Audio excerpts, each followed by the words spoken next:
I know what you're thinking. Here he is again, delivering a coaching tip post-workout in his workout clothes. Really? I know, I'm sorry. However, I believe there's an important message I want to share with you, because working out or any type of form of exercise isn't just for your physical health, it's for your mental health as well. One of the reasons why I'm sharing a coaching tip post-workout is because things come up in my brain while I'm working out. There's so many benefits when you're exercising other than just your physical health. One, working up a sweat increases your mental capacity. Blood starts flowing to your brain and it creates more spatial learning. In addition to that, it's able to reduce some stress. When people come talk to me or hanging around me, you'll see that I'm rarely stressed out. So working out is not just for physical health, but it's also for your mental, spiritual, and even emotional health as well. Never did I experience this more than last weekend. My fiance, Michelle, took a 3-day trip to Vegas for a mortgage conference. And she felt a little guilty that she left her kids behind when they would enjoy Vegas. I didn't want to go because I had a whole bunch of things to do for business and such. So she thought to make it up that she would take us to an amusement park, or we would take the kids to an amusement park the day following. I really didn't know what she was thinking. I mean, she's going to a 3-day conference, learning how to build her business. The last thing I think of when I do that is coming home wanting to do some more activity, especially taking teenagers to an amusement park. But of course, I always have her back and I follow through with it. And of course, that next day, she realized what she committed to. The 3-day conference, going all day, talking to people, it's going to drain you. And so it took her a while to really get moving that following day. But she made a commitment, and I had her back on the commitment, so we went to the amusement park.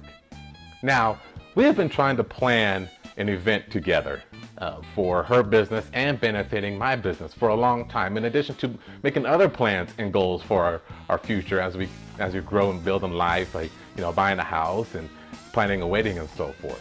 But every time we get together, it's usually like after work or after the kids have wound down, and when the kids are wound down, well, we're wound down as well. So we're either cuddled up or falling asleep on the couch. So it was amazing when we went to the amusement park and just started walking around, because we didn't really have the energy. We simply just walked around, got on all the easy rides. And then I began to ask her about the conference, her plans, her goals, and what she plans to do moving forward. And she just went and just started talking. And then I started talking about what I wanted to do for my business. So this whole conversation, things that we've been wanting to talk about for a couple of months now, began to happen. Her and I ended up in a 2-hour mastermind session. It was amazing. And then, guess what? We found energy. Towards the end of the evening, we joined up with the kids because we just let them roam free and got on some more of the exhilarating rides and called it a good night. And all this happened because we were moving. So as you can see, it's not just physical activity, it's not just for your physical health. It's for your mental strength as well. If you're working on a project and you're struggling, get up, take a walk around, go for maybe a quick jog or something and get the brain moving again. I know when I'm sitting at my desk and I'm having a hard time, especially after lunch, and a couple hours later feel that grogginess, starting to feel tired, eyes start to get heavy, get up. And I start walking around. Then I remember, oh, I got to accomplish this. Oh, I got to do that. Or let me get on this real quick. And I come back in with a little bit more rejuvenation and able to attack my projects again and the tasks I have on, when I'm sitting at my desk. So don't think you just have to keep pushing yourself and keep pushing yourself.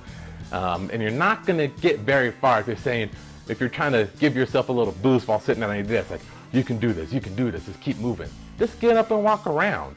If you talk to the highly successful leaders, they're taking walks or they have some form of exercise built into their schedule all the time. Why do you think your company is always talking about a 15-minute break or a 30-minute lunch? I know on my Apple Watch, it reminds me to stand up every hour because you need that movement, you need that activity, not only for your physical health, but for your mental, spiritual, and emotional health as well. Ask highly successful leaders what's their favorite TV show, and I guarantee you it'll be a TV show that's from way back in the day. Not many people really hip to the new shows these days because we're constantly in a state of motion, constantly in activity, constantly making things happen. So if you want to create some movement in your life, you need to get up and move. You need to get up, move, and that's when you figure out how to live and keep living with purpose. I just wanna go down.